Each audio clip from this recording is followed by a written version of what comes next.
Focus Stade de France. Focus Stade de France.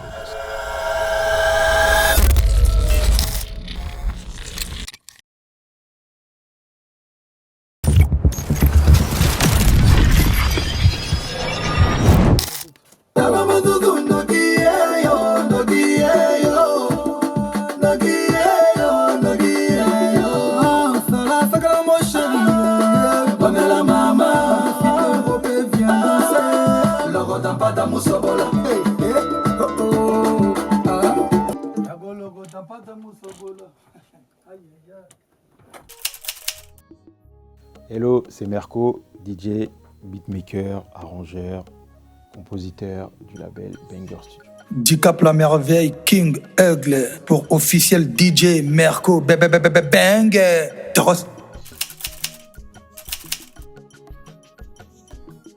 Au départ, c'était de l'amusement. Après, on s'est professionnalisé. Et ensuite, on a créé notre structure, Banger Studio, tout simplement. Le premier contact avec Fally, je me souviens, j'étais chez moi. Il y a Manon qui m'appelle. Il me dit « Ouais, t'es où? On est à Porte-Maillot. Si tu peux, viens.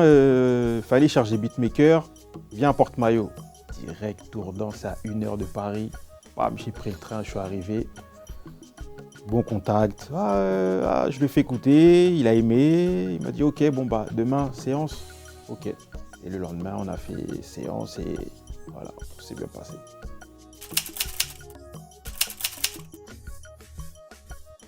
Alors, il y a Suite Life, auquel j'ai participé avec Julio. Il y a Champ, il y a Nzoto, il y a Mwana Nzambe, il y a Milolo, il y a quoi encore? Il y a BAT et je crois que j'en ai oublié un, Message.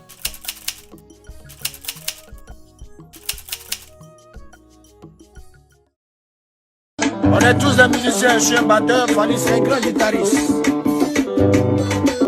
Voici les sons qui arrivent. Ouais. Lui c'est un guitariste, moi je suis un batteur. Accrochez-vous. Voilà lui qu'on appelle DJ Merco. C'est lui qui a arrangé Temistop, DJ Merco. Voilà. Big up au Fana. Voilà, c'est lui qui a arrangé Temistop. Déjà cette période-là, on travaille avec les deux déjà. Et du coup, c'était évident, le feat là, il était évident. En plus, les deux s'entendent très bien. Et voilà, comme on peut voir même sur la vidéo, l'extrait de la vidéo, c'était bon mood. Il fallait à la guitare, Arafat qui nous met bien. Et puis moi, j'étais à la compo. Et voilà, franchement, c'était cool, une bonne ambiance.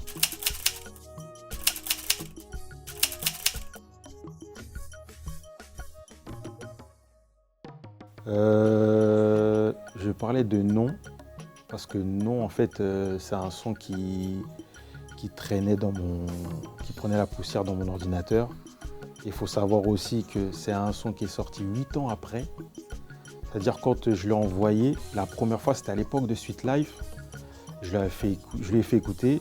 Il m'a dit « Ah, c'est pas mal ». Il avait juste posé la gimmick « Jaloux, jaloux ». Et on avait pensé à faire un feat dessus. 8 ans après, on était sur quel album? Je me souviens plus de quel album on était. Il était sur l'album Contrôle, normalement, de base. Et du coup, on n'a pas pu cleaner le son dans les temps. Et c'est sorti, du coup, en single. Mais voilà, pour vous dire que c'est 8 ans après, le son est sorti, quoi. Si vous faites bien attention, dans les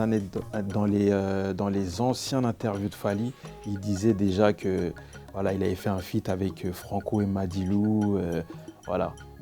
C'était parce que voilà, ça c'était déjà dans le projet déjà.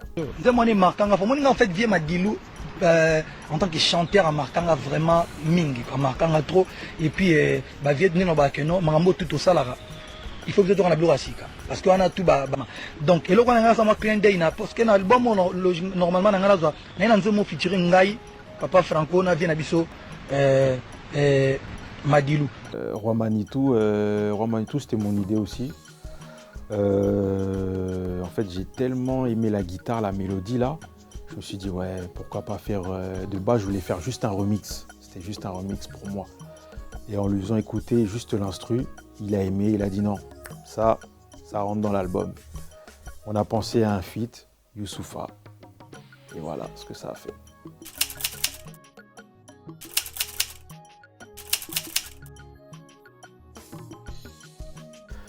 Il faut savoir que notre label Banger Studio, en fait, c'est l'ADA. Ça, c'est vraiment l'ADA du label. C'est-à-dire que nous, on puise vraiment la source. Voilà, c'est comme les Américains. La plupart des sons qu'on entend aujourd'hui, c'est des reprises, c'est des samples de soul, de jazz. Bah, nous, on sample dans la musique congolaise. Parce qu'elle est très riche, vous n'avez pas idée.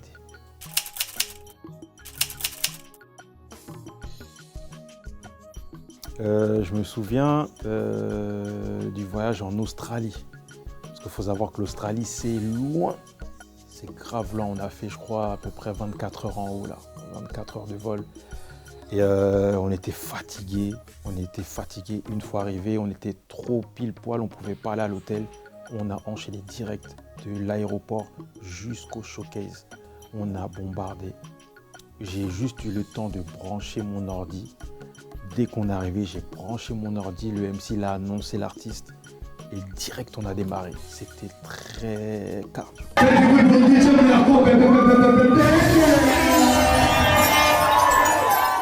Et j'en ai une autre aussi. Ce jour-là, c'est la première fois que je vois vraiment Fally énervé.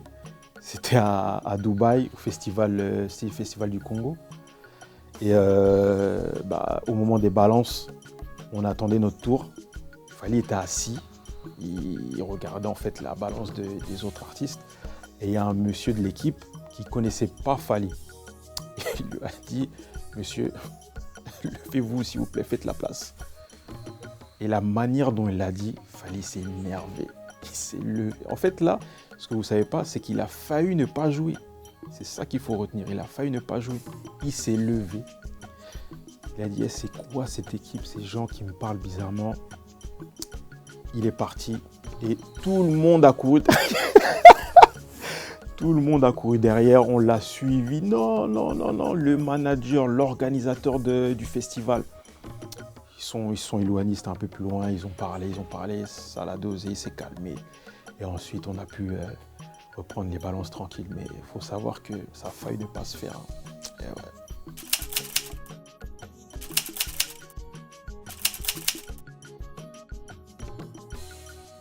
Il faut savoir que avec Fally, on a ce feeling-là en termes de folk. Je pense que même c'est l'une des particularités qu'il aime chez moi. C'est que voilà, si vous remarquez bien, les sons comme Nzoto, Champ, c'est très folklore de base, plein de percus, etc. Et du coup, ça part toujours d'une base folklore. Et ensuite, moi, je modernise le tout, quoi. C'est ça qui fait cette fusion. Et voilà. Mais quand vous entendez Pindi, Kindi, en fait, c'est ça, en fait. Ça vient de là. Ça vient de là.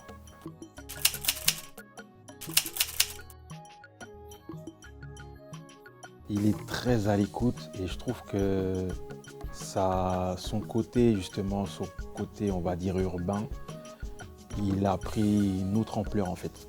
Parce que ce qui est bien chez lui, c'est qu'il écoute.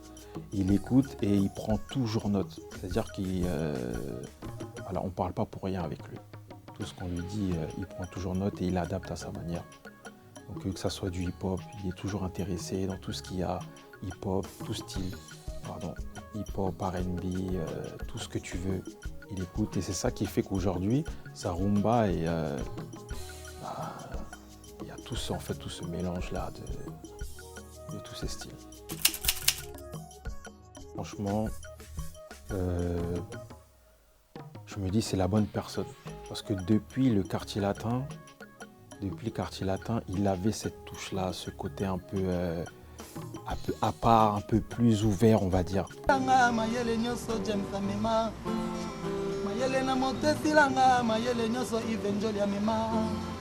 Naza licencié na campus interwa bolingo na échoué Chuba anazala kabe majizana kataka makamba batolika monanga nakoki te kokata likambo na ngai ye Liston eboyi nakoki te kokata likambo na ngai ye Deboske ye nakoki te kokata likambo na ngai ye James ye Maze ye Nzongo.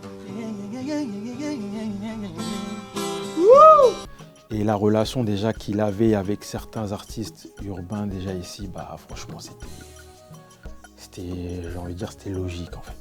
C'était logique. Bah déjà, je suis fier déjà de ces deux albums Tokos, le 1 et le 2, du projet en fait. Je suis très fier de ça parce que ça nous a permis de des beatmakers comme nous, comme Banger, de s'exprimer. Voilà, de s'exprimer. Et comme lui c'est un visionnaire, franchement ça match fort. Et mis à part ça, ce côté studio, tout ce parcours-là, toutes ces grosses scènes qu'il a pu faire jusqu'à aujourd'hui, franchement c'est une fierté, il représente vraiment le pays. Et si je peux rajouter aussi, ce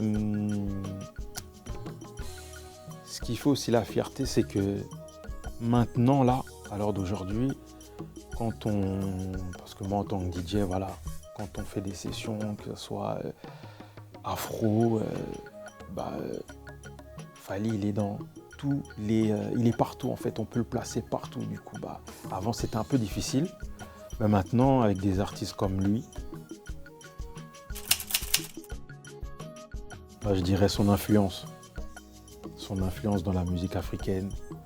Parce qu'aujourd'hui, et ça depuis le début, depuis Droit Chemin, et il a ramené les locks, il a ramené le jean slim avec le chapeau sur le côté, il a ramené trop de choses, que ça soit capillaire, vestimentaire, il a ramené sa danse, patinage là, tout le monde a patiné. Aujourd'hui là, il a ramené Tokos, c'est devenu c'est devenu un mot populaire, tout le monde dit Tokos. Et même là récemment, sa danse Plekes là, elle est mondiale. Donc je dirais son influence, elle est incroyable. Sa trajectoire, comme on dit chez nous, elle est tout droit. Sa trajectoire, elle est tout droit. Donc c'est incroyable, elle est vraiment tout droit. Et le Stade de France, c'est le boss de la fin. C'est en fait, je dirais pas que c'est le terminus parce qu'on se pose tous la question, après le Stade de France, qu'est-ce qu'il va faire? Qu'est-ce qu'il va faire après le stade? Mais c'est incroyable. Tout ce que je peux dire, c'est ça, c'est incroyable. Que ça soit pour l'Afrique, que pour le Congo, c'est incroyable. J'ai rien d'autre à dire.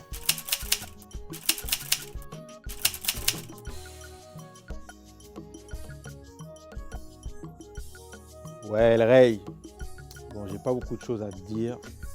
La seule chose que je peux te dire, c'est Pindi, Kindi, Pindi, Kindi et Kende. Tu sais déjà ce que ça signifie. Donc voilà. Et pour le public, attendez-vous à un show incroyable qui n'a jamais été fait dans la musique africaine, congolaise, dans ce que tu veux, mais en tout cas, ça va être un show explosif. Donc venez. Voilà, tout ce que je peux vous dire, si t'es pas là, Focus Stade de France. Focus Stade de France.